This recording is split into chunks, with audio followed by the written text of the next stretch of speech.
And we are officially live. Hello to all my BC WrestlePod nerds out there, and welcome to a very special edition of Wrestle Watch. Well, I mean, I say, special edition. We're a week late, but you know what? It was by design. It's been a crazy week this week.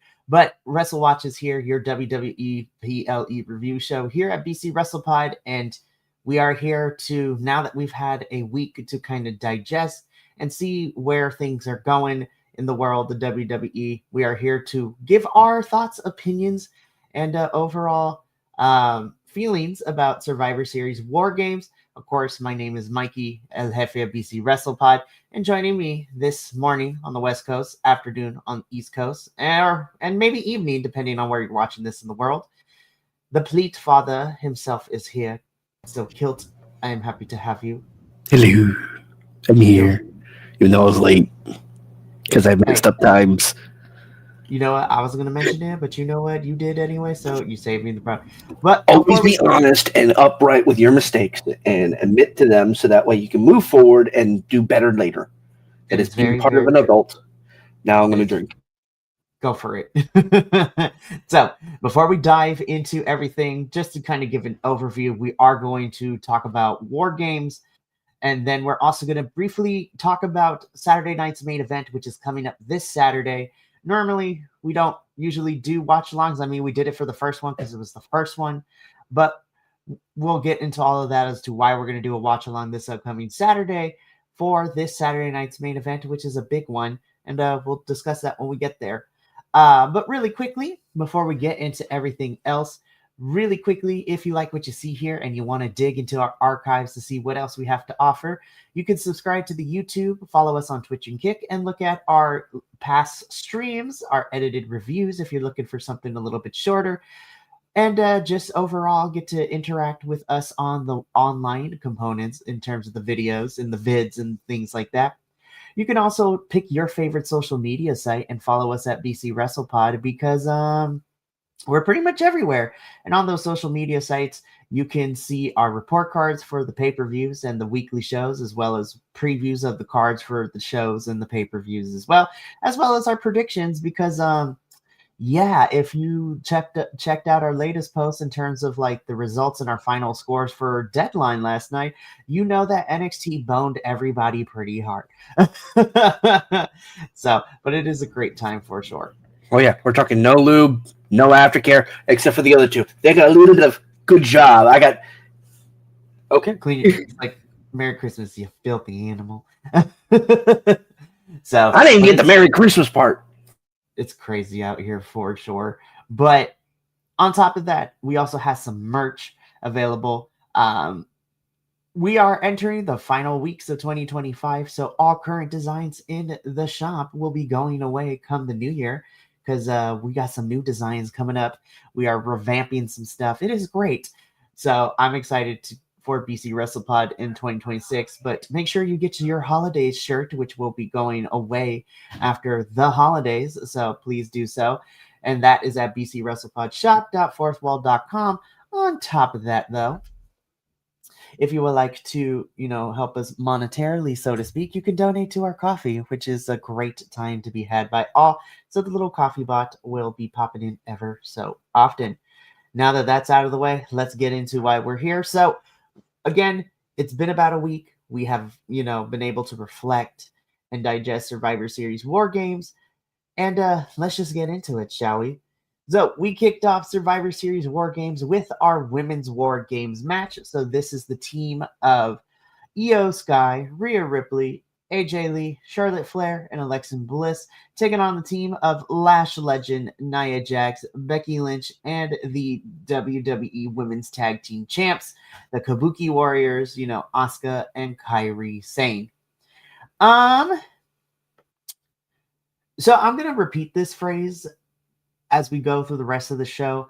I think this was a solid but safe show overall. I said so as much from my report cards. It just felt that there was a lack of pizzazz, so to speak, for certain things. I will say that this match was one of the brighter spots for me, for sure. Well, actually, I will say this now. The first half of the card were the bright spots. Everything afterwards was just like fine to, oh, so this is what we're doing? Okay. I want to put this out there really quickly, though, because I've seen a lot of comparisons over the last week. It is not fair to compare this match to the AEW equivalent with our first ever women's Blood and Guts match that happened a couple weeks ago prior to this pay-per-view. And I don't believe in, comparing women to each other because that's not fair either, because the internet already does that and the real world does that enough. And companies are different, and all women's wrestling is fantastic. With that being said, though, I think this was a fun match, but I feel that it was very toned down. And like it wasn't as crazy, even though the match wasn't as crazy either. There were less spots in terms for the women, but I feel like the women had the more creative ones. Like, for example, when Kyrie and Asuka started tying people up with the chain was fun. I thought that was unique. Io with the trash can spot was great. But as far as this match goes, I think it was fun. It was solid. I just felt that there was a lot of the fieriness kind of missing. It was very tamed compared to past years' women's war games. And I'm not expecting everyone to start bleeding, but at the same time, I was like, this felt very tamed. And I was just like, oh, okay, this is solid. I had a good time, but it was fine, I think, which I don't know. I need to start finding new adjectives. But there was I felt like there was something missing in this match. I don't know if you felt the same way, Kilt. Oh, I did. I definitely did. Because two of these, in all honesty, you could literally separate everybody out. Obviously, Io and Rhea have a thing with the Kabuki Warriors. Okay, cool, feud there. AJ Lee and the man Becky Lynch have a feud there. What's Charlotte Flair and Alexa Bliss's stake in this? What is Lash Legend and Nia Jax's stake in this? Because there's nothing there, and it's like it's just their storytelling was poor. There's no reason for all 10 of these women to really come together and coincide and then fight each other. It just I don't see. I didn't see anything story wise for this match, and as you said, it was very tame. It felt like they were just trying to get through the match. And we'll see this in a little bit in like one or two more matches later. And I'll bring it up as well. What is this? Okay, never mind. But it was a good match all in all. I enjoyed it. Mm-hmm. Obviously I absolutely loved Io becoming, Io the Grouch and trash canning her way through everything. That was fun. That was entertaining. Kyrie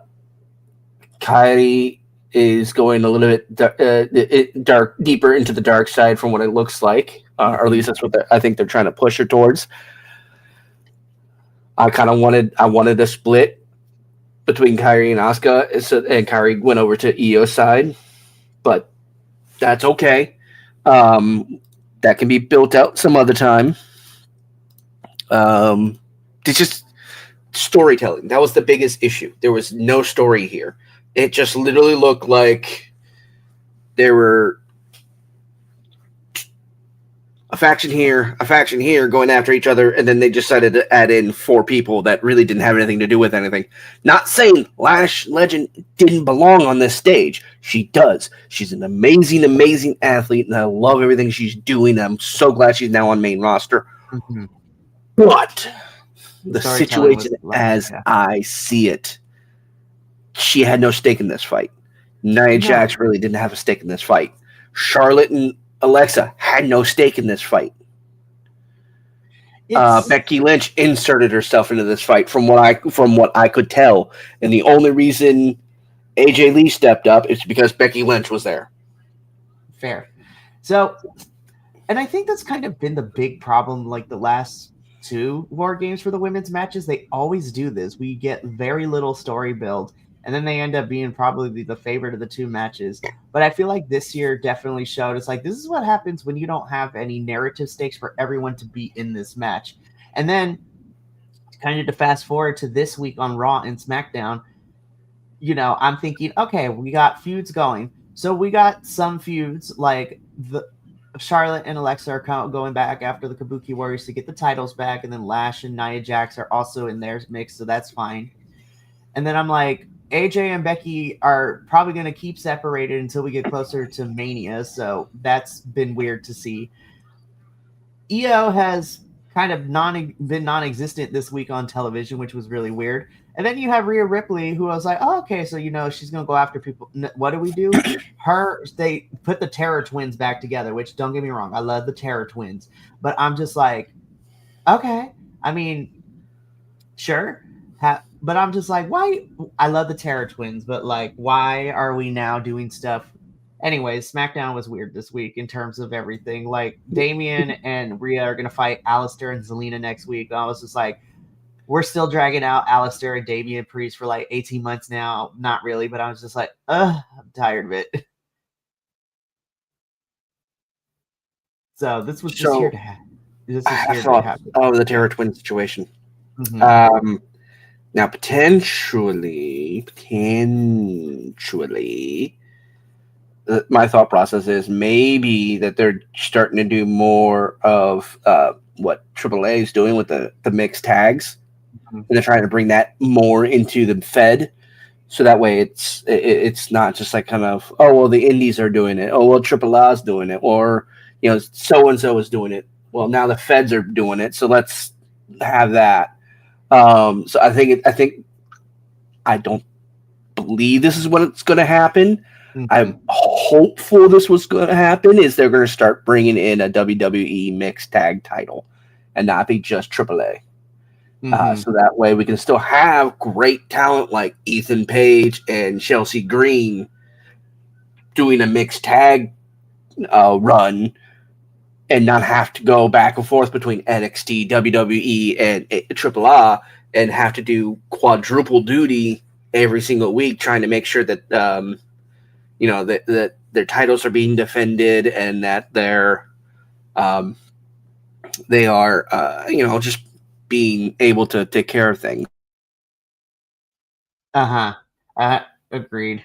So again, Raw and SmackDown we left Survivor Series real quick. I was like, all right, we got to finalize the Saturday night's main event card. So I'm like, okay. So, but again, this is a solid match. But the storytelling was definitely missing, but still had a good time with this one. Moving on to our second match, and I'm going to be quite honest, this was probably the match that I enjoyed the most out of everything.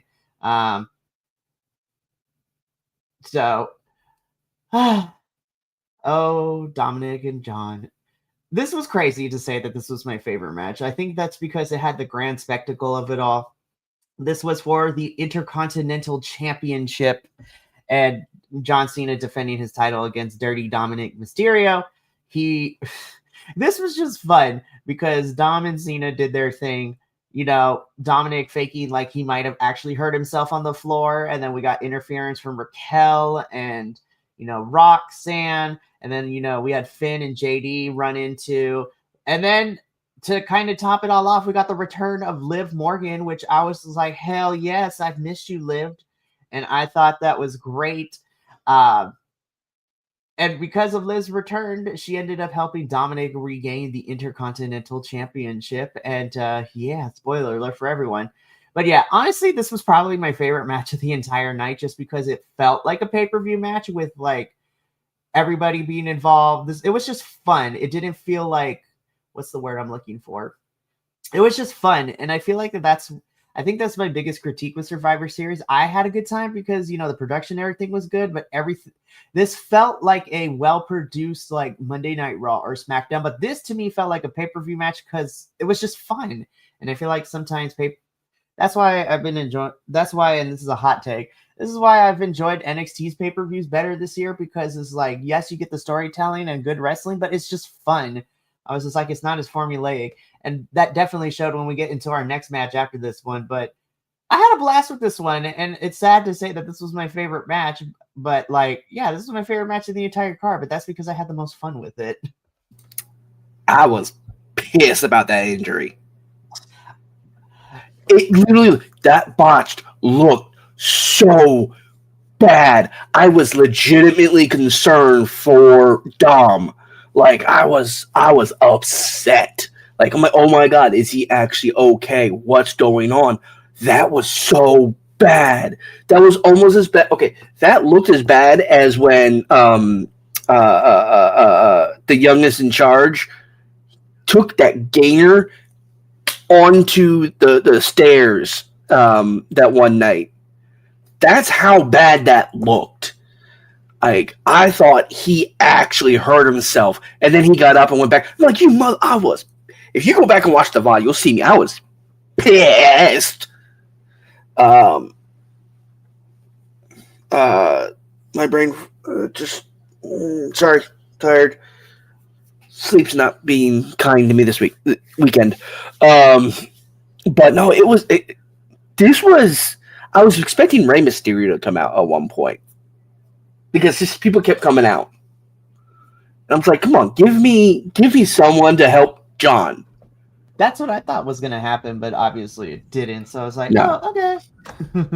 So it was kind of upsetting, and it's like, and the funny part was, I saw Liv coming out and saying, "Oh yeah, we're still dumb. We're going to bring the Judgment Day back to being dominant."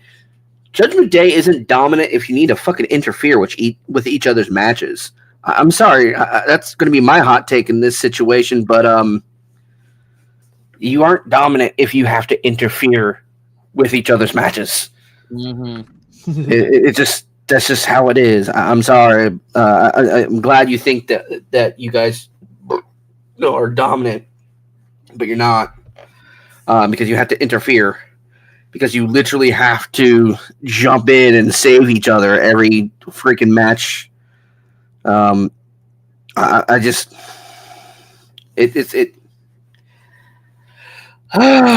I'm just weird. I'm just, the storytelling is kind of weak.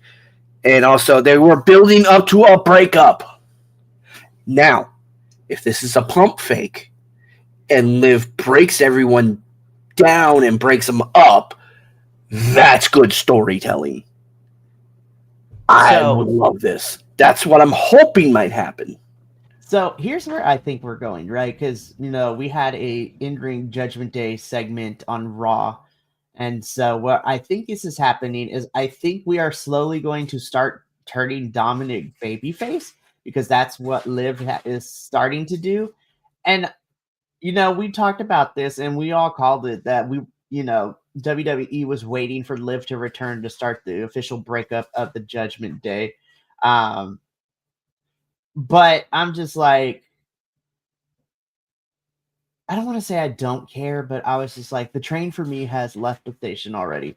But I will say, though, if we're starting to actually now do it to where, we break up the Judgment Day, or at least pull Dom away from the Judgment Day so he can be on his own and turn him babyface, then I'm here for it. And honestly, Liv going with him too would be great.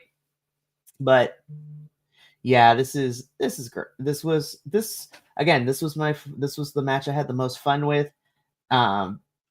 Dominic is regained the Intercontinental Championship, so now John Cena is heading into Saturday night's main event just as a regular retirement match, which we will get into when we talk about Saturday night's main event. Alrighty, so Kilts, it brings me no pleasure, but we do need to talk about this match though next. So this is for the Women's World Championship. Stephanie Vaquer taking on Nikki Bella. And here's what I want to say, because I've seen some interesting and weird takes online this past week about this. Was I the most excited for Nikki Bella to face Stephanie for this title? Absolutely not, because I feel like there's other matches we can give Stephanie. Did I think people were a little harsh on Nikki during this match? And I'm going to say yes, it was. I'm not a Bella stan. I'm not, part of the Bella army or whatever. The Bellas never really did anything for me in terms of professional wrestling, but they mean a lot to a lot of people growing up in the Divas era, and I 100% respect that. What I don't appreciate is people saying that Nikki was so bad in this match. I'm like, no. And I was like, I actually think this was Nikki's best match since returning to WWE in this current run. And dare I say, I think she put in the work. She did really good. I think she worked better as a heel. My biggest issue with this match actually has to come down to Stephanie, not herself, but the way that we are kind of booking Stephanie's championship run it's not fun. And I don't understand, and I get, you don't want to give her like big name opponents because then you're trying to protect everyone, but like, and I know that Stephanie has to work a different style now that she's in WWE compared to like when she was in CMLL or wrestling around the world. But the biggest issue I had with this match, it just felt very paint by numbers. It was like standard step 1, step 2, step 3, and I didn't feel that Stephanie's passion was here. And I don't know, maybe it was just me reading into it, but it was a safe match, but I just felt like there was I felt Stephanie was there, but she wasn't like present, if that makes any sense. I don't think she was happy with the match in general. I don't think she was happy with the storyline leading up to the match. I don't think she was happy with how the match worked out per se. I don't think there was. I think there was a couple spots that she was upset the way they went. And I sent you this the TikTok where Nikki herself says she took the Devil's Kiss wrong and ended up injuring herself. And it's like, I think Stephanie was upset by the botches and how and just the general storyline and how she might be feeling underutilized. I think she's getting pressure from one side to do something that she's either not used to or not inclined to do, and it's not working for her. And I think that she's starting to show it. And I feel for her because La Primera is just amazing. She's an amazing wrestler. And then she gets put into this what feels like a last minute thing with Nikki, and I'm like, I don't think Nikki deserved this run. I don't think that the build up for this was that well planned out. I think they're like, here, we need a fourth match. Go. We need to make this worthwhile. Honestly, there should have been 2 more matches in this entire freaking show, but that's me. That's just how I am. That's how I think. I kind of wish they figured out a way to make that ring better. But hey, whatever. Sorry, I looked over at Twitch and it's doing the Batman commercial, and I just got completely sidelined on what the heck I was trying to say. It's a State Farm commercial, but anyway, yeah, I don't think Stephanie was happy, and you can see it on her face when she gets out of the ring. She just was not happy with how things went down, and I can't blame her. I can't blame Nikki either. Nikki was, as you said, she did a great job. She botched a couple of things and didn't do things certain ways, and so that probably upset Stephanie. But even Nikki admitted she messed up, which is a good point. As I said at the beginning, if you make a mistake, you admit to it, learn from it, move on. Don't don't try and hide it. Don't try and say, "Oh, well, I didn't do that." But I think they should have done better development for this, because it was literally like a 1 or 2 week build for this, and that was it. And I'm like, I didn't like the build. I didn't like how we got to where we were. And I overall, the match was good. It could have been better. It could have been. There could have been more. There could have been more of something, and both women could have probably enjoyed this a whole lot better if certain things went their way, or they have better storyline or something. But it's just I'm upset for them because they're professionals. They're great and amazing wrestlers and amazing talent, and I think that something happened and it didn't give them the opportunity to shine at their best, and didn't give them I won't say that the match was subpar, but it wasn't as polished as it should be, and it wasn't as good as it could have been. Yeah.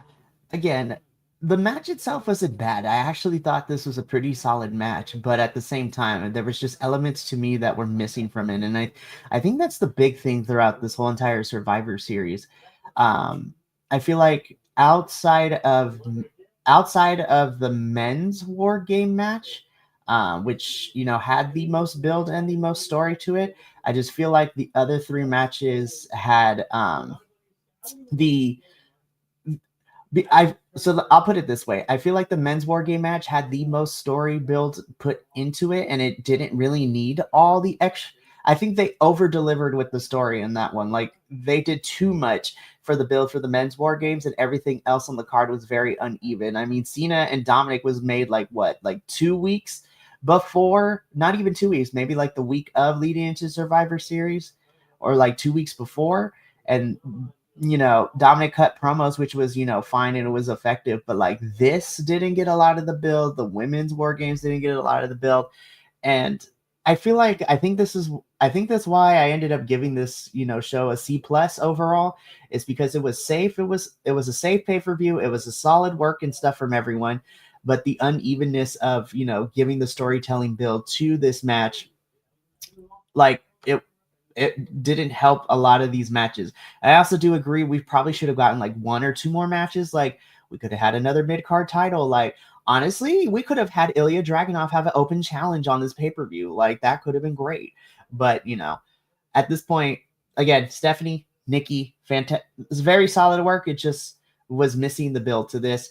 And speaking of which, let's get into the main event, which, in my opinion, this men's war games had too much story to it, which I know sounds like I'm being a fickle wrestling fan, but I was like, we did not need all these extra segments leading into this.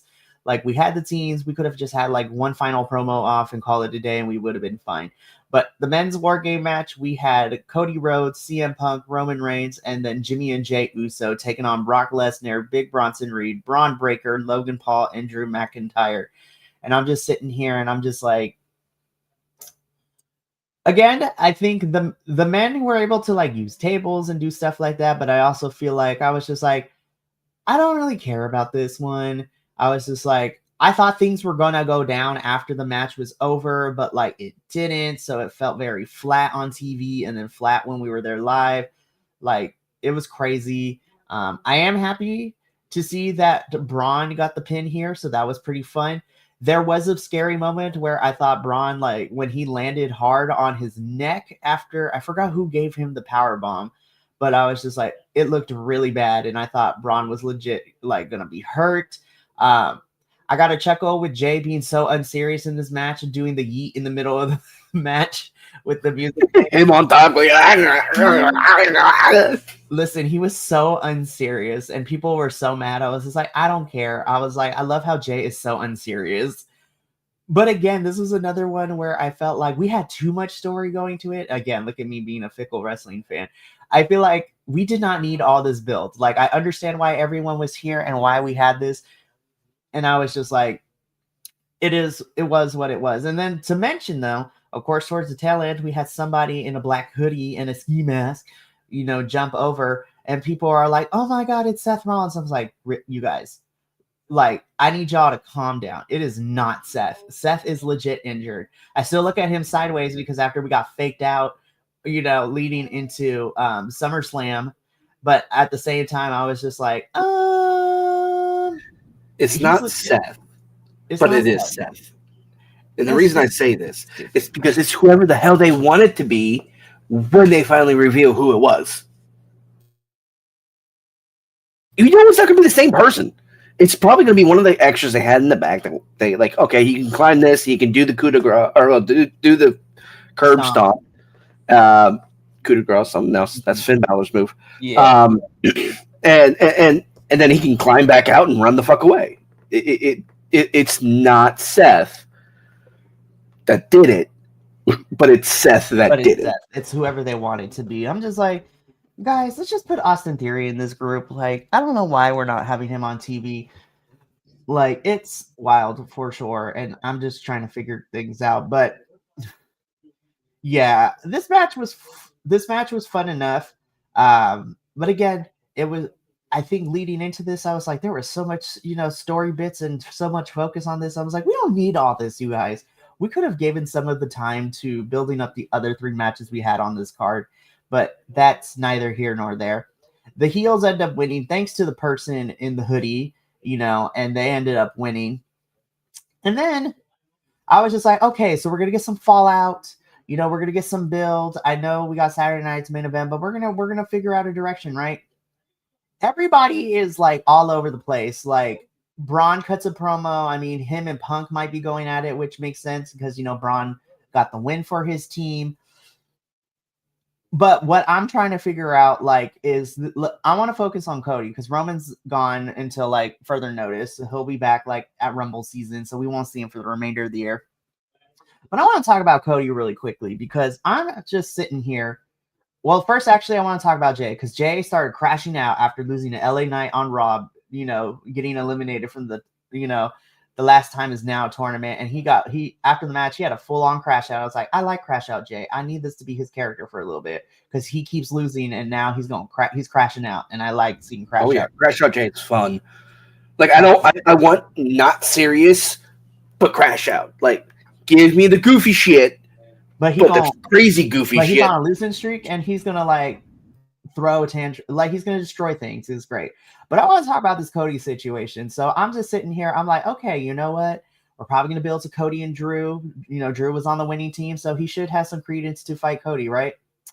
But for Saturday night's main event, right? On SmackDown, Cody comes into the office with Nick Aldis, and at first I was like, okay, we're gonna see where this is going.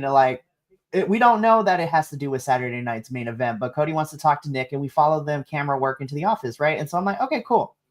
Then when we get into the office, I see Oba Femi and Ricky Saints in there on Friday Night SmackDown. I'm like, what's about to happen? Why do we have, mind you, this is the day before Deadline, which these two are supposed to have their NXT championship match.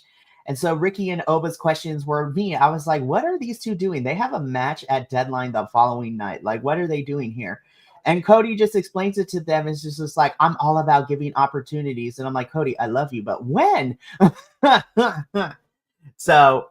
But Cody tells Oba and Ricky that whoever wins their match at Deadline will go face Cody at Saturday night's main event. But Cody didn't mention that the title was going to be on the line. It was just going to be a singles match. And I'm just sitting here and I'm just like, I hate this so much for Oba and Ricky because good and damn well that it doesn't matter at this point as Friday Night SmackDown. It doesn't matter who ends up winning at Deadline. In my head, I was just like, Cody is not losing because main roster is not going to. And then, spoiler alert, if you haven't watched Deadline yet, but we kind of already know, Oba is now three-time NXT champ, and so it's going to be Oba versus Cody Rhodes at Saturday night's main event. And I'm just sitting here, and I'm just like, y'all wrote yourselves into a corner because I know for damn sure they're not going to let Cody lose, but they also are not going to let Oba lose. So what's probably going to happen at Saturday night's main event, and we're going to put on the bingo card, Drew's going to cause disqualification and a no contest. Yep. And I'm just sitting here. I'm like, then why do we have this match? I'm not saying that every match has to have a winner or a loser, but this should be a winner or a loser. I was just like, why are you going to do it? This, whatever. It's stupid. I'm mad. And it's just so dumb.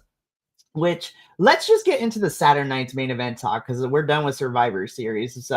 But let's talk about Saturday night's main event. And I'm going to continue to rant on this. So it's going to be Cody Rhodes versus Oba Femi, right?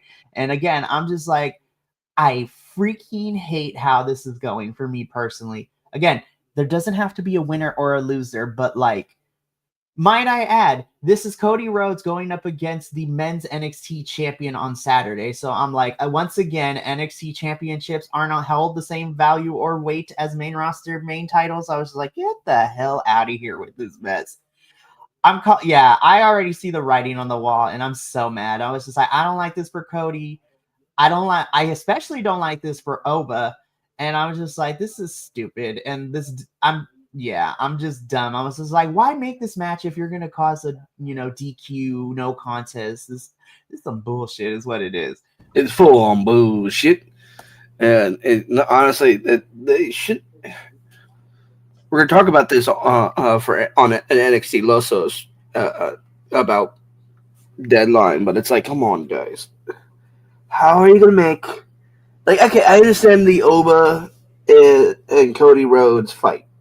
Oba, the ruler of NXT, going against Cody Rhodes, main roster's quarterback.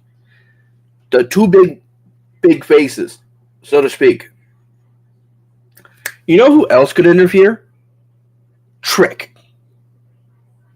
Yeah, that's another thing. After Trick losing at Gold Rush, we have not seen him, so who knows? I'm thinking that might happen. Anywho, it's a, as far as I can see it. I'm trying to look at this and be objective and understand the Fed's mentality, because I do want to see Cody go and Oba. I want to see champion versus champion. Give me a night of champions, and not in Saudi Arabia this time. And not in Saudi Arabia. Do it in That's England. why we didn't do the review for Night of Champions this year, because it was in Saudi. Oh, good. We still did predictions though, but still. Yeah, it's like, as I see it, like if you want to do a champion on champion, yeah, it's do a PLE, do a pay-per-view. Don't make it, a Monday night, Saturday night main event, maybe, because it's weird. It's like Saturday night main event. It's a lesser PLE, but it's still a PLE. At this point, Saturday night's main event to me is like a house show with a TV budget. Well, you could say that about NXT's normal shows. Our house shows with TV budgets. No, because I'm gonna stop you right there, because we're gonna fight. No, I'm just kidding. No, I can see your point, but I think for me, Saturday night's main event has less of a consequence to the overall storytelling. Like everything that happens at Saturday night main event sometimes has a storytelling perspective, like leading into other things, but other times it does not. And at least the NXT pay-per-views at least have some sort of story consequences leading into the week to week. I was the same pay-per-views for NXT. I was talking about every day. That's true. The Tuesday night shows are basically house shows that are put on TV. Yep, and they are baller. Oh my god, they're so much fun. They are a lot of fun, and I think that's my issue with main roster in general, is because like at least NXT throws things at the wall to see what sticks and what doesn't, but they're willing to try anything and everything. Main roster doesn't take risks like that to me, and I get it because it's main roster, it's your flagship shows, the SmackDown and Raw. But I'm like, let's take risks, you guys, and make it. You know what? We're going to talk about risks for a second. Here's what NXT does that SmackDown and Raw doesn't. They have dance-offs before the show starts. I am dead serious. The crowd does a dance-off. It is so hilarious every single time. They fucking play Bye Bye Bye. They do it's a Thriller, or it's a Michael Jackson song. They do like 3 of them. And it's just so much fun, and it gets the audience like really, really involved, and it's just so great. And then you have have Jim 316. So Jim's one of the security guys at the PC. Right. His role, Jim 316. No video for no videography. You can take stills, but you can't record.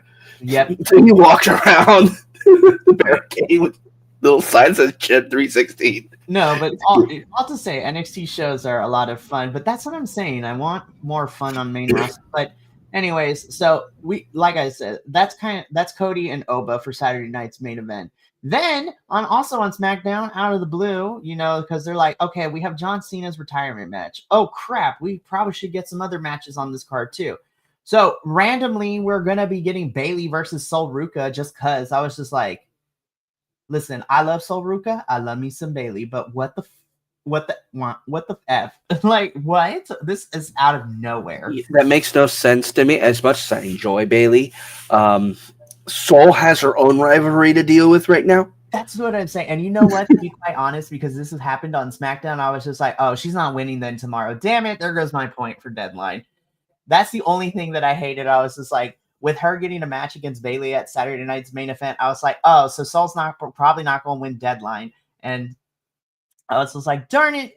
But again, on paper, I'm excited because Bayley versus Soul should be fun. But again, it's like they just threw this match because they need more matches on the card. I was just like, there's no story build. It's just, to have a match. And I'm just like, whatever. But, and then, of course, let's get into what is main eventing the show most likely, which is the retirement match, John Cena's final match. We have a winner.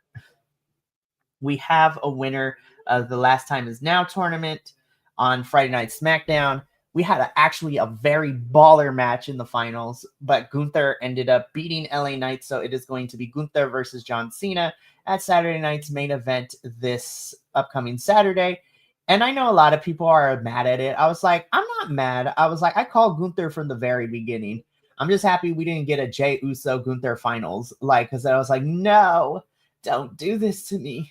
And so I think this is going to be an interesting match. I mean, so it should be fine. But I was just like, the tournament wasn't bad. I actually enjoyed it. I do think it sucks that Sheamus had to get taken out because he was injured, which is very unfortunate. I was rooting for LA Knight and Carmelo Hayes to make it to the finals and be the final opponent for John Cena, but I think Gunther and Cena will be a solid match. And you know what? It's not the worst possible thing.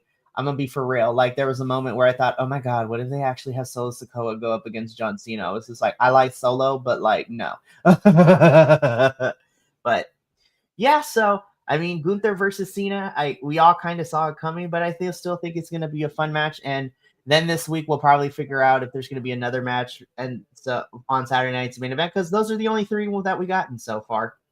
But yeah, so we will be doing a live watch along for Saturday night's main event this upcoming Saturday. And again, normally we don't do watch alongs for Saturday night's main event, but because this is Cena's retirement match, we need to, because this is a moment in wrestling history where John Cena will officially, hang up his in-ring wrestling boots and be retired from in-ring professional wrestling, at least the in-ring aspects of it. So make sure to tune in Saturday. But yeah, that's going to be it for us here at Wrestle Watch. We have a pretty standard week this week, but it's definitely a fun one. So to kind of give you a rundown for this week, Tuesday, we have our AEW review as we are still in the middle of Continental Classic time, and we now have the final set for the inaugural AEW Women's Tag Team Titles Showdown. So we are getting the finals this week, and we're going to talk briefly about that and everything else that happened on Dynamite and Collision this past week for AEW. Then on Wednesday, it's your doubleheader feature. First, the NXT crew will be here to review NXT's Deadline. Lots of swerves, lots of questions. We got returns. So we're going to break all that down on Tuesday at 5:30 p.m. Pacific. And then at 8 p.m. Pacific that same night, the CMLL boys will be here breaking down CMLL action. And this was a pretty fun week for Lucha Libre as well.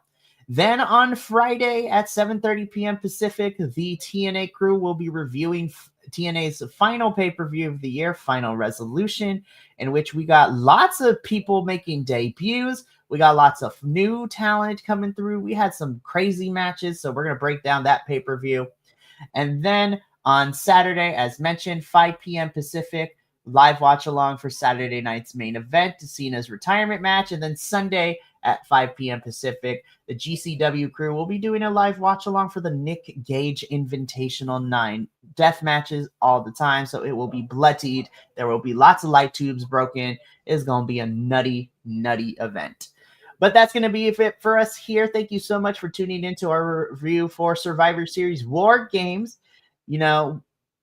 We will be having a very fun week. But from all of us here at BC WrestlePod, remember, take care of yourself, love one another, stay Bi-Conic, and more importantly than anything, you always deserve to finish your story. We will catch you this week for a plethora of reviews. But until then, sayonara, adios, and until next time, peace.